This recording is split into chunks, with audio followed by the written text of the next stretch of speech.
What's going on, everybody? It feels so good to reunite with my guy Jim to talk some hockey. Jim, how's it going, man? What's going on, Miguel? How we doing? I'm here. It's hockey season, preseason underway, training camps open. First preseason games were down under Australia. All the local teams are in action now. Got some hockey on, so it feels good to be back. Yeah, man, it's officially back, man. But there's been a lot of stuff going on. And the first thing, that we'll talk about is Steven Stamkos, the captain, Capitan of Tampa Bay. Man, 33 years old. He's one of the oldest players on the team. And it's funny to say that because this is a guy that I've been watching his whole career. Yes, I'm still salty about 2015, them beating my Rangers, but Steven Stamkos, I mean, what a gamer, what a leader, what a player he is. And the situation between him and the front office is quite dicey right now. So what do you make of it? Yeah, it was an interesting bomb that kind of dropped, or the hammer that came down, or a lightning bolt, whatever you want to say. When training camp opened last Wednesday, it was an informal, meeting with the media. He was asked a question, said he was disappointed that he didn't have a contract extension. He had mentioned to the front office last year at the end of the season that they wanted to have a contract in place. Unfortunately, they couldn't get it done. It comes down to dollars and cents to salary cap. You look around, you see guys that got extended on that team a year before things were up, like Kucherov, Point, Vasilevsky, most recently Hagel, Sergachev, and Chernak. And Steven Stamkos, the captain of this team, look what he did in the bubble. He had the memorable Hollywood script for one shift, one goal in the bubble. And then, they win a Stanley Cup, and the next year he's on fire. I mean, he's still putting up great points. I think he just had 89 points after having 106 points. So this guy's unbelievable. I would think this thing's going to get resolved hopefully before the end of the year. But again, teams have to understand what the salary cap is and where it's coming from and how much is going to go up. And that's going to determine a lot of things. Don't forget, coming up after Stamkos, Victor Hedman's due for an extension as well, and he's eligible next year. So it's going to be interesting to see what this front office does, because Tampa, one of those teams that, they continue to try to keep that window open with the salary cap, but they haven't been able to. They've lost a lot of good players. And when Ryan McDonough got traded to Nashville, everybody's like, okay, when's Stamkos going to be is he going to be the next domino to fall? It is a business, but I'm very interested to see where this goes, because I think, Stamkos is one of those guys that to me is a lifer and should have his number retired, and that's the way it should be. I don't think seeing Steven Stamkos in another jersey is right at this point. It could have happened in 2016. It didn't. I think now time to just give him another 5-year deal and just call it a day. Yeah, he is. He deserves to be a Tampa guy for life. I mean, don't be surprised if they're gonna use, as they're negotiating, they're gonna bring up Patrice Bergeron in this situation. As you can see, what's been going on with him lately. So, Steven Stamkos, I mean, he's got a lot of left in the tank. Look what we did last year. Yes, you're concerned about his durability issues, but the man can still put up points. He can still play. Tampa, they are the team that they're in it to win it now. Yes, they're getting older, but I feel that you got to keep Steven Stamkos around. How much will they offer him?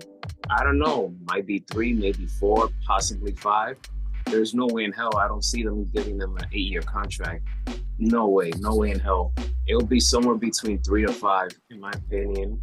The worst thing that the front office can do is say, okay, if you give us another great regular season performance, then maybe we can discuss more. That could be a mistake, because Steven Stamkos would be like, huh? Like, what else do I have to do? I brought in 2 championships. Look how I played last season. I mean, come on. So it's going to be pretty interesting. It is going to be interesting. I think what this guy's gone through throughout his career, the injuries, the way he's come back, he's only gotten better. And we're finally seeing the Steven Stamkos that I think we all expected to see, outside of the injuries. I mean, look at what this team has done. 5 years, 7 conference finals. They go in there, a span of 5 conference finals in 7 years. Stanley Cup finals. I mean, this team, has been together. Look, what Julian Breezewa is doing is great. But again, the cupboard's bare there. Where's the next guys coming up? Again, you have to think about the salary cap. I get it's the business, but I don't think Steven Stamkos appreciates being lumped into everybody else as an asset. I think there are guys on certain teams, and we'll get to another team. But when we discuss the Austin Matthews contract, you look at Steven Stamkos, those guys, he and Matthews are above everybody else on their teams. Look, I know what Kucherov gets. We know what Point gets. We know what Vasilevsky gets. I think Steven Stamkos would be happy to take another 5 years at what he's making now at $8.5 million, even $9 million. That's not going to hamper what the Lightning can do, because if the cap goes up like we all think it's going to, then they can be able to do what they have to do at the back end. But again, Julian Breezewa was not the guy in charge in 2016. Steve Yzerman was. Steve Yzerman negotiated Steven Stamkos' last deal, and it came down to the wire because he was going to be a free agent. Let's see if it gets to that point again. He ultimately stayed, but is that something the front office holds against him? Again, very interesting to see how this thing plays out. Let's go with William Nylander. He's been one of the biggest names in this offseason. The man wants to play. He's not sweating it. Obviously, we know that he's going to come in this season with a chip on his shoulder.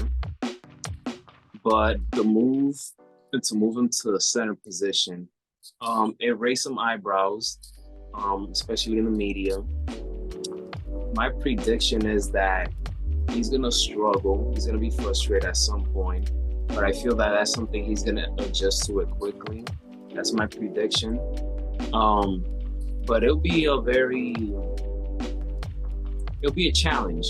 It'll be a challenge for William Nylander, because this is the pivotal season of his career for the Maple Leafs in general.